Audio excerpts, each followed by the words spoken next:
This is a production of Cornell University Library. Hello, my name is Kelly Passion. I am the instruction coordinator and the liaison to the neurobiology and behavior department here at Cornell University. It is now my pleasure to introduce our speaker today. When it comes to the rewarding insights gleaned from careful fieldwork, there may be no better example of that at Cornell than the work of Dr. Thomas Seeley, the Horace White Professor in Biology at Cornell University.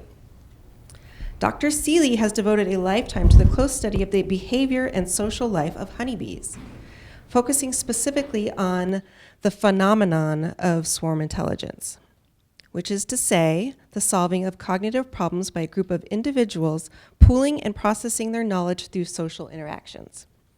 Is this still loud enough? Okay, good. His previous books, Honeybee Ecology in 1985, The Wisdom of the Hive in 1995, and Honeybee Democracy in 2010 have all received wide acclaim, and his published papers, numbering over 200, are heavily cited by the scientific research, beekeeping, policymaking, and business communities alike. Dr. Seeley received his undergraduate degree in chemistry from Dartmouth College and his PhD in 1978 from Harvard University, where he studied with Bert Holdobler and Edward O. Wilson. Having first begun teaching biology at Yale University, in 1986, Dr. Seeley joined the faculty at the Department of Neurobiology and Behavior, where he teaches courses on animal behavior to both undergraduate and graduate students, who have been known to call him one of the best, most inspirational professors of their college career. Dr. Seeley has received the Alexander von Humboldt Distinguished U.S. Scientist Prize, been awarded a Guggenheim Fellowship, received a Gold Medal Book Award from Epimondia for The Wisdom of the Hive, and been elected a Fellow of both the Animal Behavior Society and the American Academy of Arts and Sciences. He has observed, however, that his most enduring honor is to have had a species of bee named after him, Neocorinurella seeley. Please join me in welcoming this extraordinary scientist for our book talk today.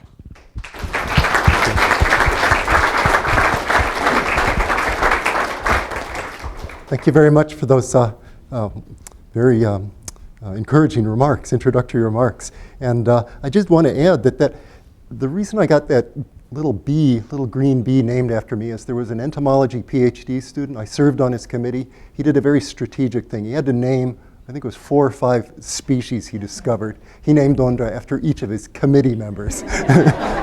Good tactic, I'd say. Thank you for coming out today. It's a beautiful day outside. I'm really impressed that you showed up here. And but what I'm going to do is I'm going to take you outside anyhow. So even though we're inside here, we're going to go out into the fields and we're going to be doing some bee hunting. So let's dive right into that. You might be wondering, what is bee hunting? Well, bee hunting is hunting for a wild colony of honeybees. And historically, this was done not out of curiosity about the bees, but to get their honey, to steal their honey. And we know this goes back for thousands of years. There's rock art paintings, not the rock art you're thinking of, but rock art on the walls of caves. In Valencia, 10 to 20,000 years ago, there's a woman climbing up to the nest on these ropes or vines to get up to that nest, and she's reaching in to get the honey. Here there's a honey hunter in the Zulu land, and he's got on his back, there's a converted cow stomach, which is built for putting the honeycombs in when he climbs back down. So it's been going on a long time, bee hunting for honey. And I guess I've already answered this question. Why have people been doing it for tens of thousands of years? It's for the honey. But why this real desire, this drive to go out and overcome the defenses of these stinging insects to get their honey? Well, it's because only recently have we had pure sucrose as a sweetener. Sugarcane comes from Asia, didn't make it to Europe and the New World, where the production really got going until a few hundred years ago. And I've known old timers. When they grew up, they've told me, when we wanted something sweet, we went out and found a bee tree. We didn't have money to buy the honey or sugar, So we would line our way back to a bee tree, we'd take an axe, chop it open, and take a ladle and dig out some honeycombs and bring them home on a plate. So it's something that's still done. And indeed, it was even into the 20th century, it was quite common. And here's a 19th century nice depiction of it from Harper's Weekly. Two gentlemen have climbed up into a tree and are hacking it open, just like I mentioned, with some smoke, and they're going to dig out some honeycombs. And in some parts of the world, it's still very important. Here's a pygmy bee hunter in Congo. Note there's two gentlemen, just like we saw in the last diagram. And these guys, these are very fierce honeybees. These are these African bees. They fight like fury when their nests are disturbed. You can see the guy below. They really want that honey. But all of these images that I'm presenting you also raise the question, how on earth did these people find these bee nests? How did those pygmies find the nest up in that tree, and these guys up in the top of this, looks like an oak tree there? Well, there's a couple of different ways it's done. I'll show you the coolest way first. And this is from Mozambique and other parts of Africa. They have the coolest method of working with a bird that steers them. These are the distribution of points where a bird was indicating to this gentleman, this bee eater here, the direction to the bee's nest. I'll show you a video of it in a second, but here's another picture of the process. There's several species of these bee eaters. And what do the birds get out of it? These birds are specially adapted to digest wax. Wax is an energetically very rich material. Very few organisms can digest it. These bee eaters can. And what they do, as we'll see momentarily in the video, is the birds attract the humans, or the humans attract the honey hunters, or vice versa. And then the bird catches the human's attention and flies off in the direction of the nest. And this is a recording of the tracks. Each of these solid black lines indicates the direction the bird flew, here, not up to here, to here, to here. And these little dots indicate where the hunters moved to. And finally, when the bird got to the nest, it just hopped around, and the hunters followed in. And you can see it only takes them, on average, the honey hunters, 3.2 hours with a bird, but like 9 hours without the bird. So, okay. I want to show you a YouTube video now that shows these honey hunters.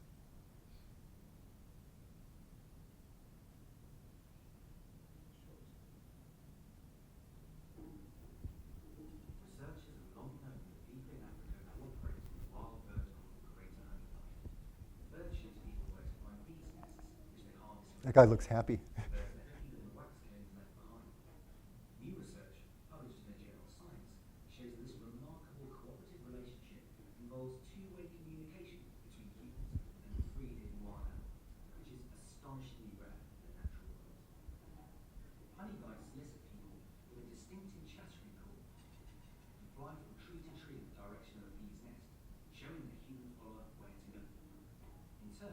Listen here as these men from the Jawa people of northern Mozambique make a special honey hunting call, a loud trill followed by a short grunt. It's passed down from generation to generation, this honey hunting culture. Okay.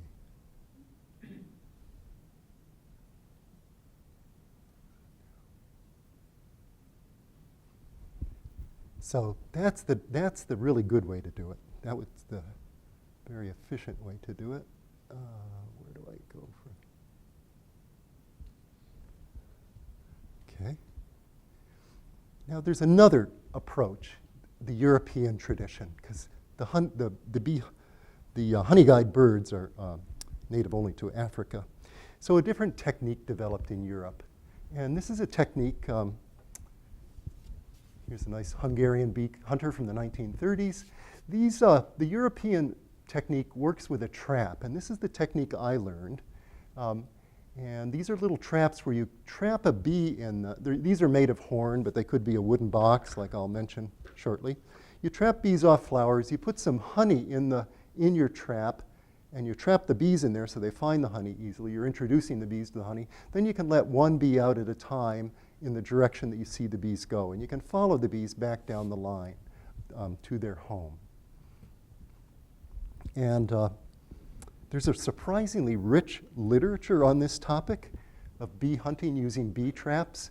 It goes way back to Roman times, but I just show a couple of images here. One from a book written in one of the early books to be printed was a book which included a big chapter on bee hunting.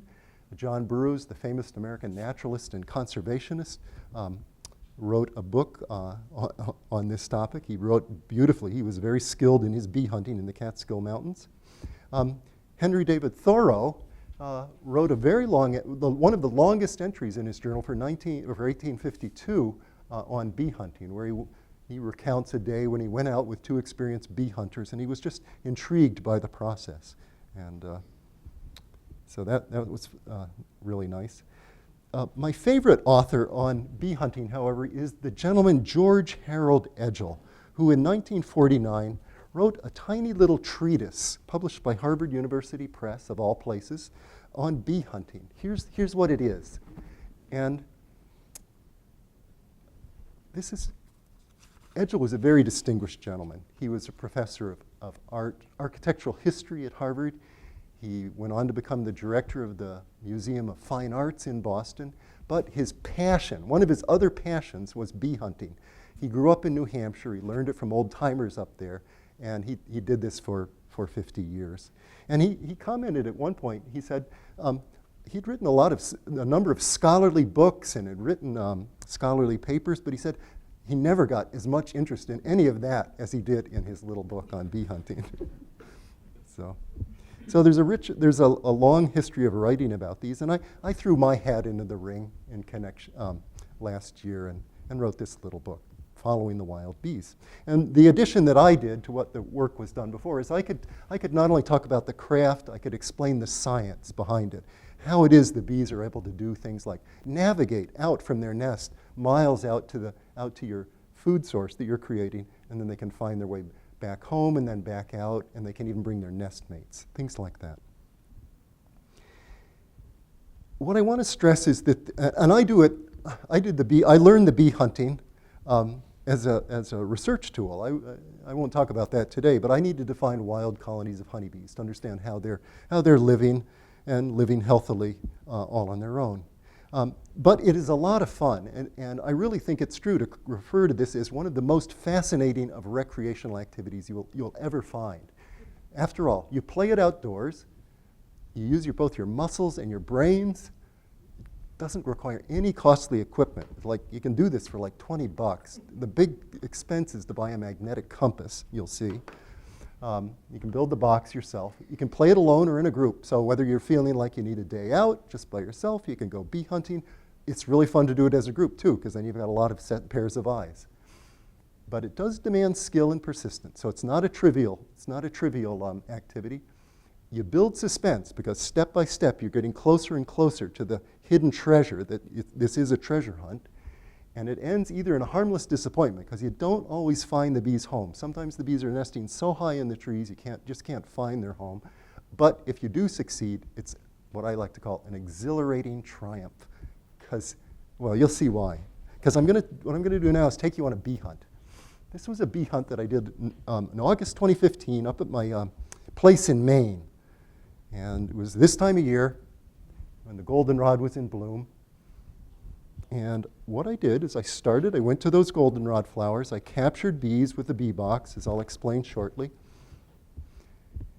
and gave them a free lunch of sugar syrup. Served the lunch in this little piece of beeswax comb. You can see here. I introduced the bees to this, and they fly home, and I watch which direction they go. And I can see where they're going. And I just discovered that the bees were flying to the woods across the river there. It's actually an estuary, but it's a half-mile wide river/estuary. They were going to the woods across the river. So now what? Well, I knew they were somewheres across. They weren't in the river. They were somewheres over in those woods. So then I put the syrup-filled comb back in the box. The bees pile into the box because that's where the food is. Close up the box. and move down the beeline, in this case, jumping across the river over into the woods on the other side. And here it becomes a matter of just moving your feeder step by step, closer and closer. And you know you're getting closer and closer because it takes less and less time for individual bees to make a round trip. So that's where the suspense builds. You're getting closer. It starts out, takes them 15 minutes to go home and come back, and then 10 minutes, and then 5 minutes, and finally 2 minutes. And when it's like that, you know you're close. So you move closer and closer, building suspense at every moment. And then you find their home. In this case, it was this dead white pine tree. And then you see the knothole that the bees are flying in and out of. Now that doesn't look very interesting. So I want to show you a video of what it actually looks like, because it's not a static thing. When you find that home, it's full of life. And that's what catches your attention. You're looking all around through trees here, there, everywhere. And finally, your eye catches the glitter of the bees. It's a little hard to explain, but it really is. You've worked hard for hours, tracking your way down, just carefully looking at things, having to use a bit of woodscraft so you don't get lost, things like that. And then finally, you achieve the discovery. And it took me a day, and it was 0.75 miles. But when you stop and think about it, the reason it's so exciting, I think, is because it's really finding a needle in a haystack. Because it's one tree out of the thousands that are over there, and you're able to find it. I didn't cut it down. I didn't go for the honey. It's just recreation. It's just fun and fascination. Well, let's go quickly through how this bee hunting works.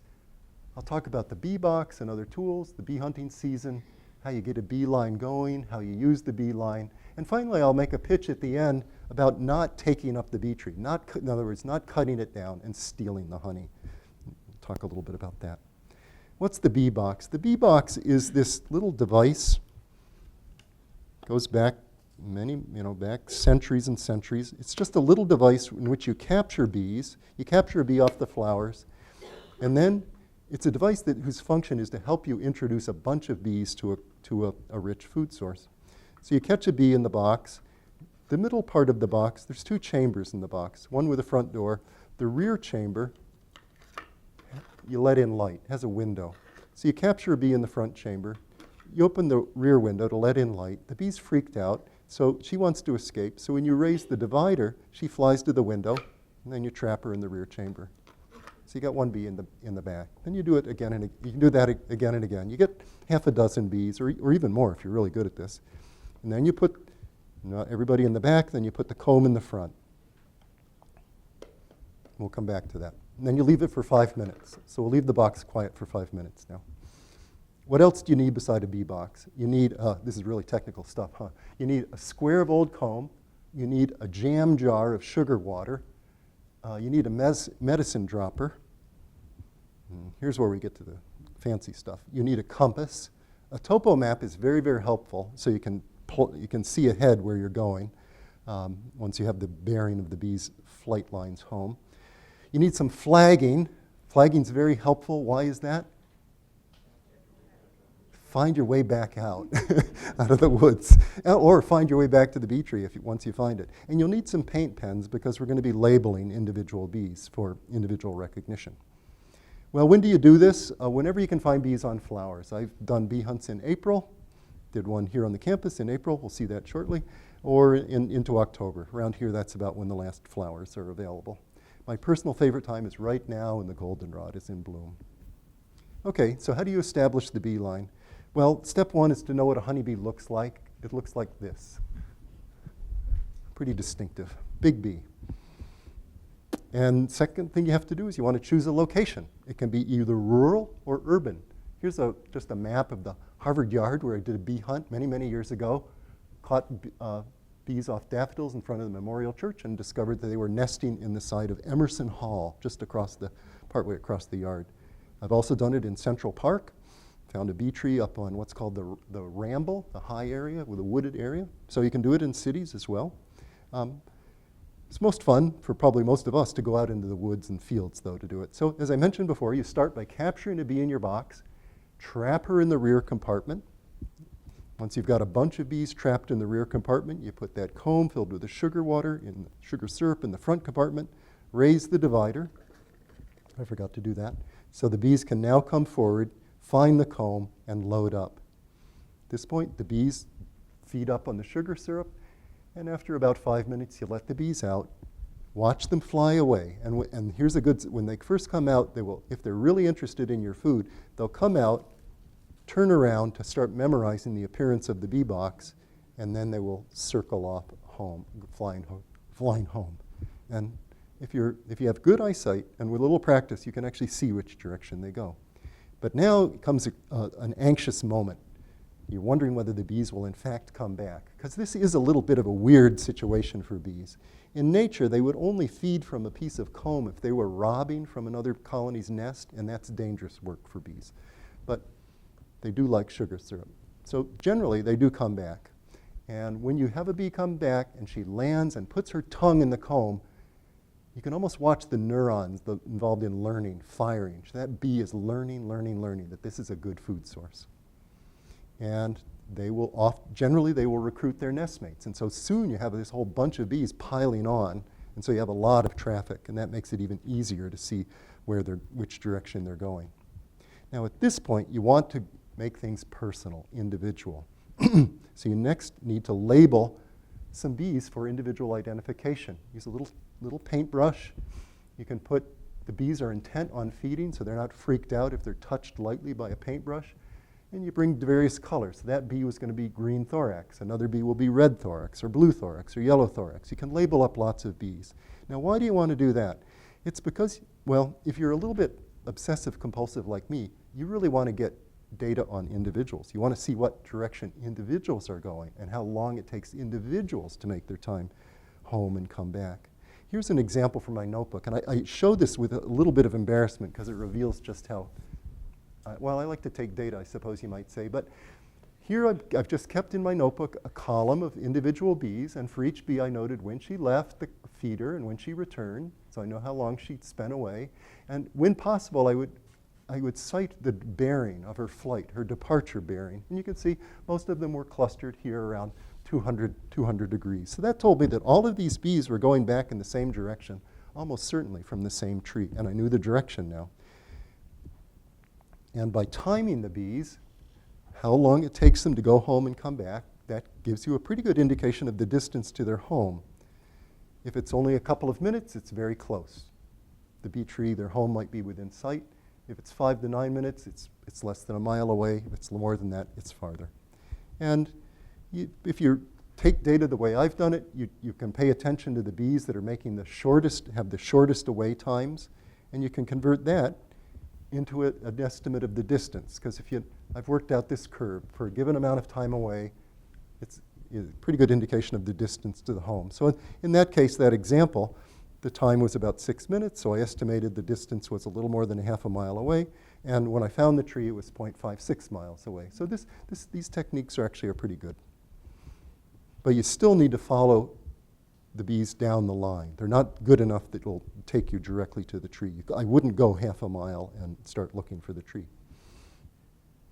You might wonder, well, why do the bees vary in their time away so that you focus only on the shortest ones? Well, you focus on the bees with the shortest times because they're the ones that are just flying. Other bees will be spending more time in the nest doing things like, well, getting rid of their nectar.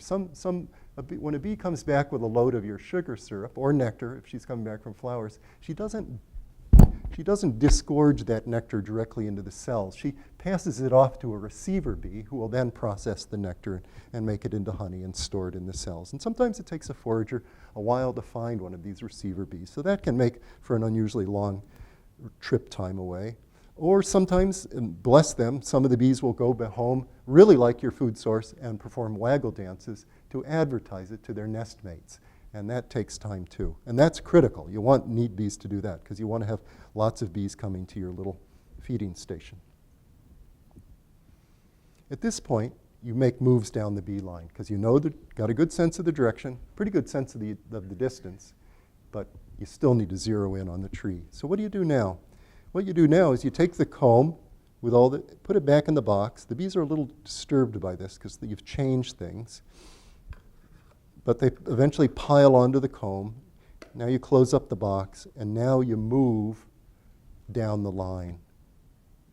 And here's a diagram that illustrates this moving process. This is one I did last April here on the Cornell campus. I started with a garden behind the 80 White House. There were some nice flowers in bloom there in April. And it got the Beeline going. The bees were flying. This is the Space Sciences building, so it wasn't, and they were flying. Some went this side of the Space Science building, some went that side. So I wasn't sure which was the right direction.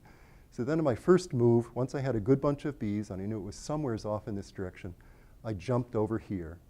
And once I saw that it wasn't off in this direction or that direction, it was up in this direction, I then started moving, making jumps up in this direction. By the end of the afternoon, I had found the bee tree, and it's up by, it's still there. It's on the along the gorge, just below the pedestrian bridge there. It's an oak tree, and bees are up here.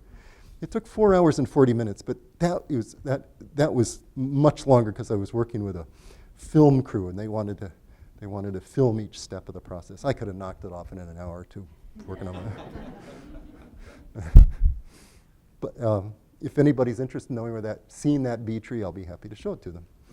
Okay, so that's how you work your way down the Beeline.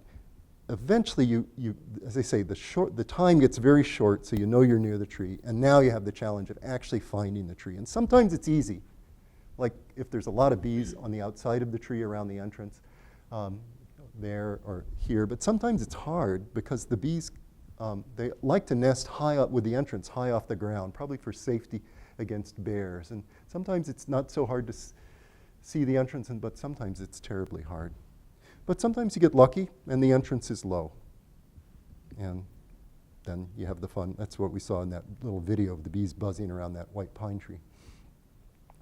Last point I want to make is this pitch to not take up, i.e. cut down the bee tree. And I can say this with some feeling because I did this in my 20s when I was a PhD student and I wanted to describe what the natural homes of the bees were like. I went out using these techniques. I found 21 bee trees and found an old timer who knew how to handle a chainsaw a lot better than I did. We cut down the trees and we split open the nests so I could dissect them. And here's me dissecting, collecting the pieces of one of the broken nests. So I did it, but I regret it, and so I discourage it. And why do I regret it? Well, of course, it kills a tree and a colony of bees, and it's an act of cruelty. I wouldn't encourage it as a way to get honey, because there's not really that much honey in these nests. The average I found was 30 pounds. But most importantly, these honeybee colonies are a real genetic resource. I don't have time to talk about that today. It's the focus of my research, what's going on in the wild. They're a genetic resource because the bees are having trouble. Beekeepers, bless them, are blunting selection for resistance to the disease problems the bees are having. But they really are hampering the selection. Out in the wild, the bees are not being treated. They're evolving good resistance to the disease problems.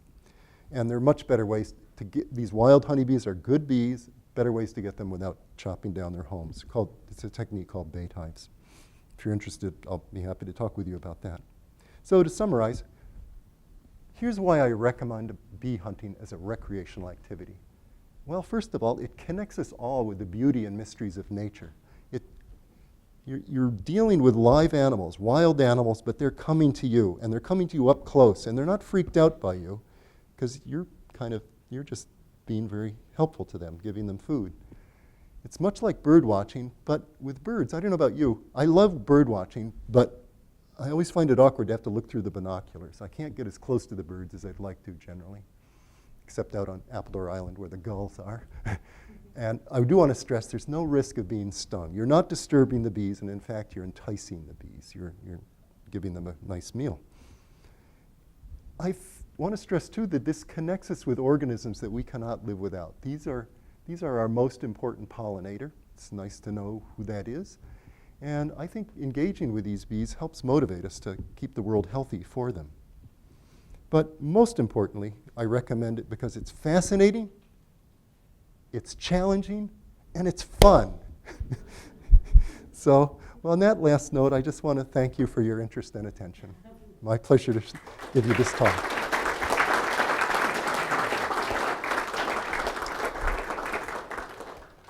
I was told I could do questions, so let's do questions. Yes, Drew. Is there a reason, Tom, why you... Does this work? Yes. Is there a reason why you bait them with sugar rather than honey? Yes. The reason I bait them with sugar syrup rather than honey is very thick, and it takes the bees many minutes to load up with this thick, viscous honey. So you can use diluted honey, in fact, and that works really well too. But yeah, it's just to thin it down so that instead of taking, say, 5 minutes to load up, they only need like a minute. It's an important point I didn't mention.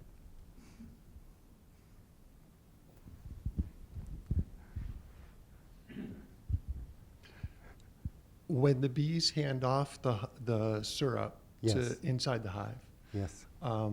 they can have longer wait times depending upon how attractive their load is. Mm-hmm. How does sugar syrup compare to the natural nectar sources during the various times of season? Thank you very much for that question. I didn't know how much detail to go into, so I'll answer that now.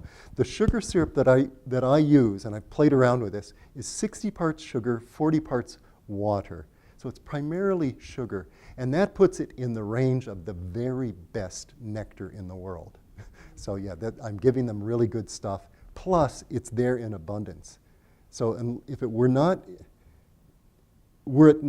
in a comb, and thus in the context of robbing, it would be probably absolutely tip-top always, but because of the context, it's a little strange. But once they get home, bees unload it happily because it's so good.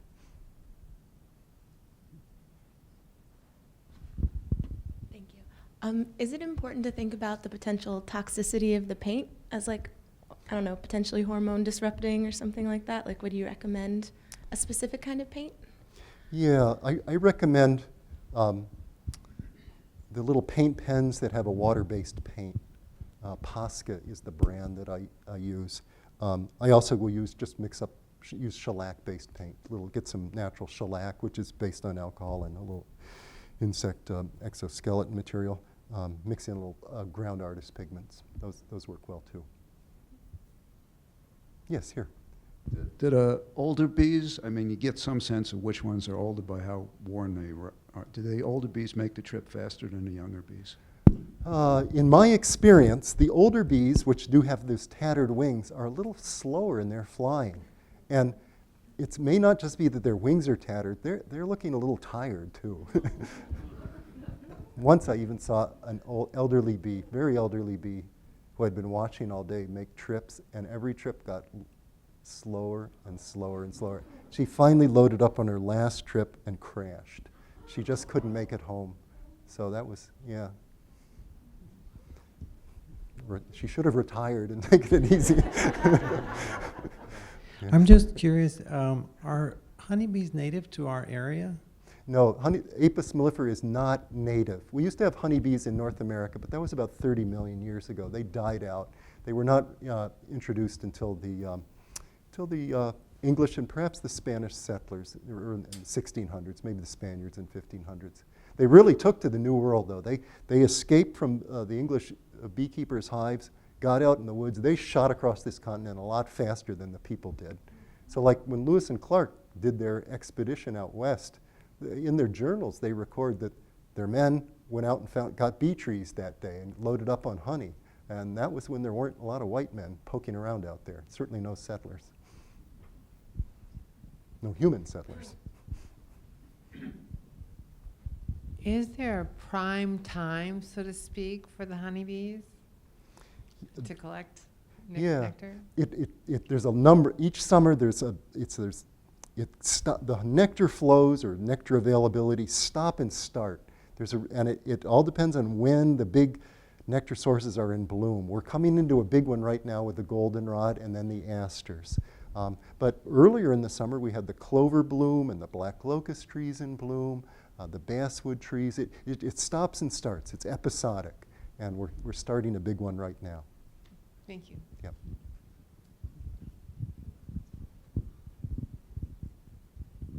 How often will you get bees from more than one hive in your trap?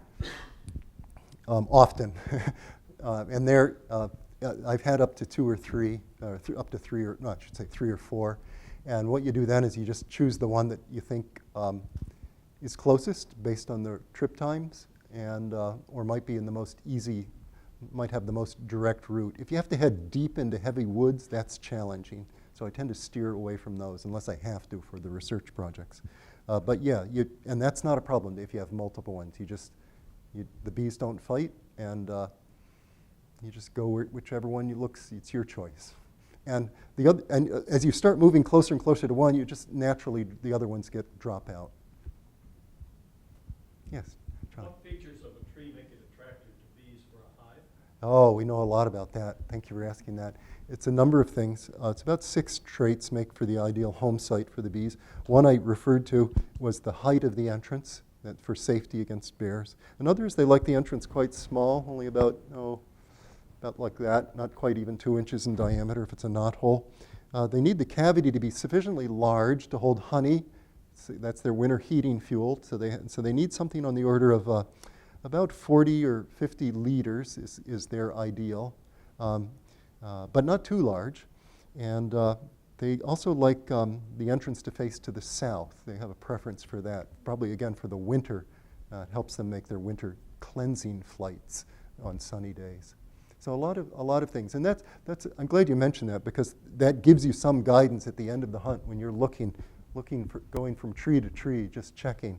You know that you don't have to look for large openings like this. It's little ones like this, and you look first on the south side of the tree, and you tend to look up. Yeah, that's where the science as well as the craft comes in. Yeah, Scott. What's the most exciting bee hunt that you've been on? Oh my goodness. Oh.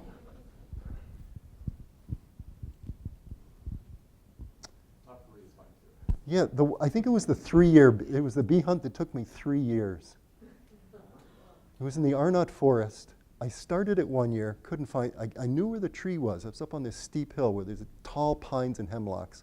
They blocked my view. And I went back the second year, tried again. The third try, I managed to do it because I knew I was in the right area. I knew I was on the right line, but with these incredibly big white pines and hemlocks with thick boughs, I just couldn't see up into it. And then an undergraduate, bless him, called me on my cell phone, and I was answering his question. He's about his project. I was kind of standing there, kind of just, not looking around carefully, and I noticed I was just in the very right spot. It was about this big. You had to be right in that spot. And if you were there, you could look up through the boughs and see the bees going in and out. So that's the one. That's the one, Scott, where I thought, I think I've used up my lifetime supply of bee hunting luck. And that one really sticks in my mind. So yeah, I guess that's the most exciting. Yeah. There's a lot you do.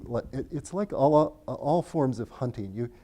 It takes you to places you wouldn't go, doing things you wouldn't do, and leaves you with very strong, powerful memories. So it's another part of the fun of it. Yes? Have you run into bears while you're hunting bees, and have they taught you anything about hunting bees? Indirectly, I've run into bears.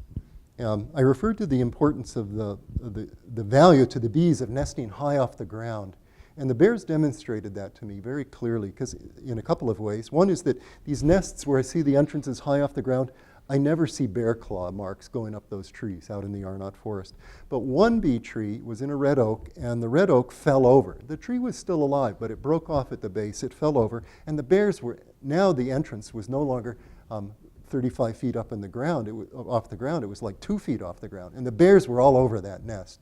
But the bees were still safe because the tree was just so sturdy that the bears couldn't get into it. So that told me that, yeah, I guess bears have a good sense of smell, but I guess they don't have a great eyesight, and so the bees are safe nesting high up. So I learned something from the bears in that way.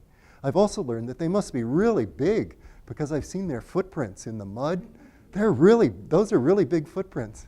And I took a photograph of it, and I compared it to on the Cornell web page, they have that bear print as part of the Cornell logo. They've got it right. They've got a little, yeah, it's just the right shape. Yes? So when a bee returns to the hive with a load of goodies, Yes. passes some of that on to a receptor bee. Yes. And then with how many other bees are the goodies shared? And what's sort of the volume or the weight of the goodies? Oh, thank you for asking those questions. Start at the end there. What's the volume or weight? It's about 50 microliters.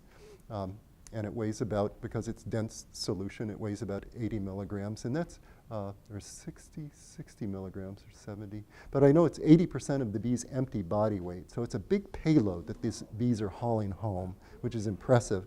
And that helps the bee hunter, because when that bee takes off, it's like it's like taking off from an aircraft carrier. It doesn't have a high flight speed, and it takes a while to climb and zoom away. When she unloads her payload, she transfers it generally just to one or two other bees. Now, where it goes then depends on how much nectar is coming in. If the colony is well nourished, and there's been a lot of food coming in, nobody will really want her food, and the bee will just take it up and put it in the honeycombs in the top of the nest. But if the colony hasn't been bringing in much food lately, the bee that receives the nectar will be met by other bees who will beg food from her, and then it can be widely dispersed. So it depends on the conditions in the nest. Thank you for those questions. That's, again, where the science of bee hunting comes in. Yeah. So how long does a given colony use a particular tree, and is the end when the colony moves somewhere or some other disaster has occurred and ended the colony? Yeah, the trees can, I've been following bee trees in the Ithaca area for about 40 years now, since the 70s, mid-70s, so yeah, 40 years. I know of a couple of bee trees that are still being used by the bees for that time. Most of the bee trees, though, most of them have died and fallen over in that time period. So the trees do die off after some decades. They tend to. Even before that happens, though, the wild colony, the bees are not immortal. The colonies themselves are, of course, not immortal. And I'm finding an average lifespan of the wild colonies of about 3 years. Some are living out to 6 or 8 years, but they do die out. Winter's a tough time to be a honeybee colony. But interestingly, their survivorship, it's about a probability of 0.8 survival each winter, is really a little better than what the beekeepers are achieving now, even with the medications, the pharmaceuticals that they administer to the bees. And that's part of the interesting story about why we're so interested in these wild colonies of bees.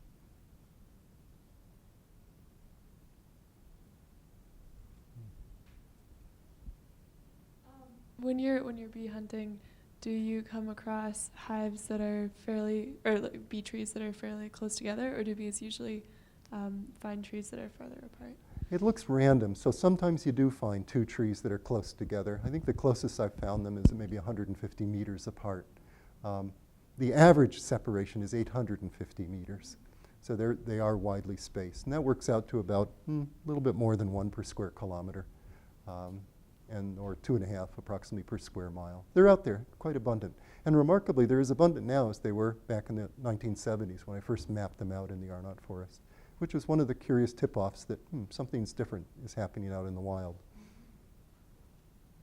Yes? There are a lot of pesky little creatures, looking like bees, that are kind of flitting around outdoor dining venues, and what are they?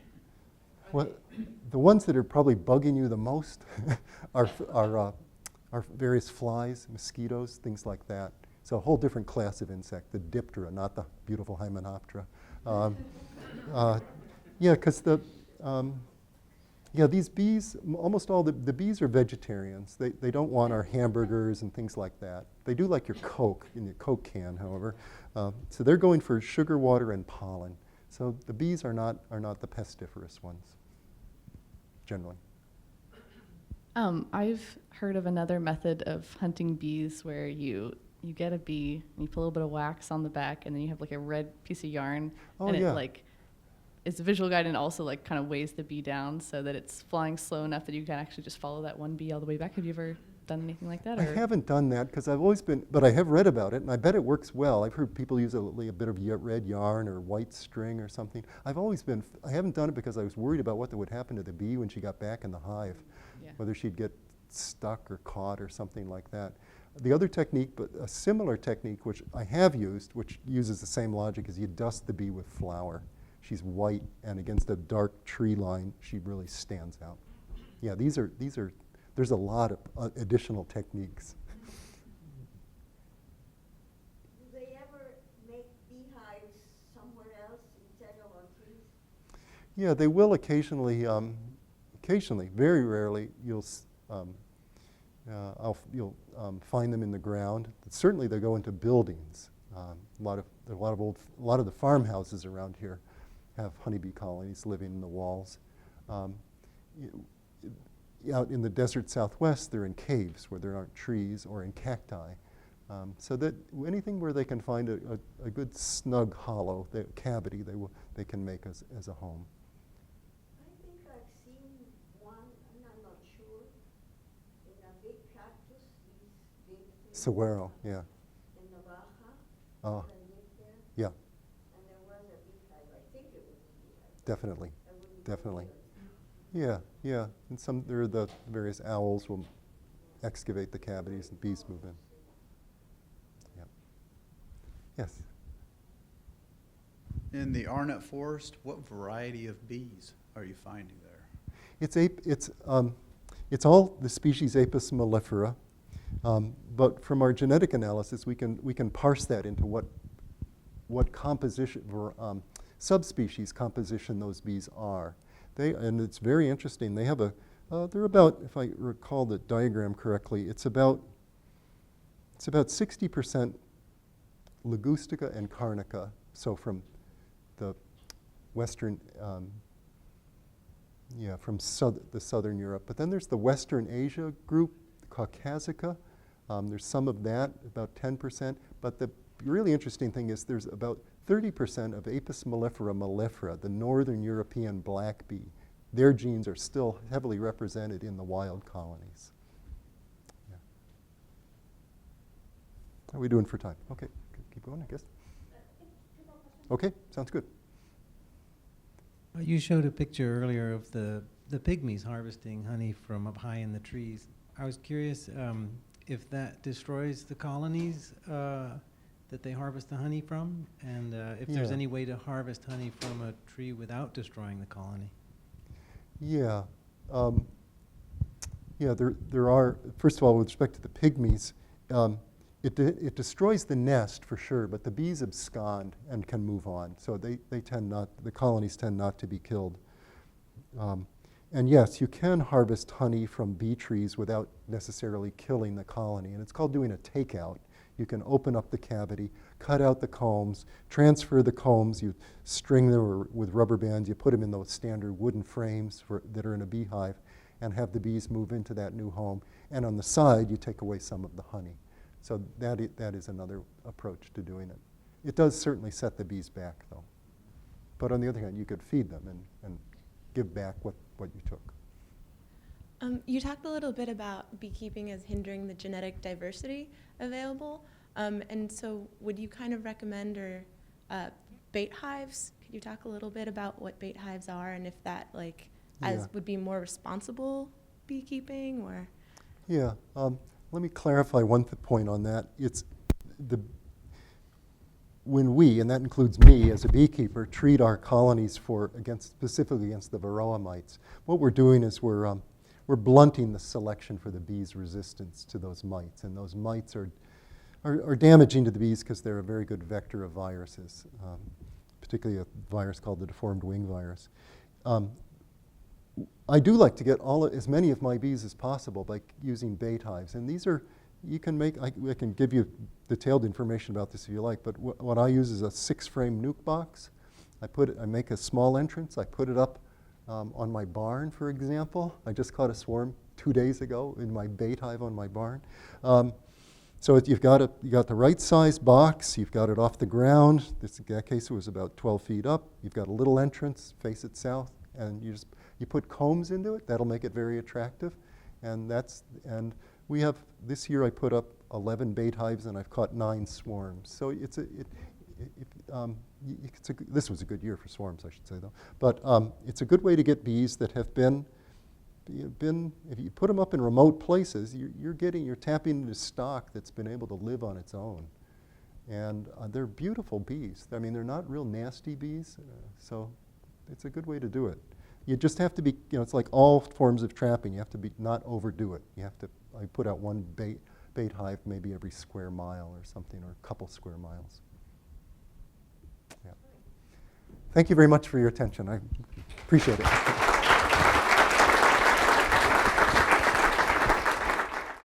This has been a production of Cornell University Library.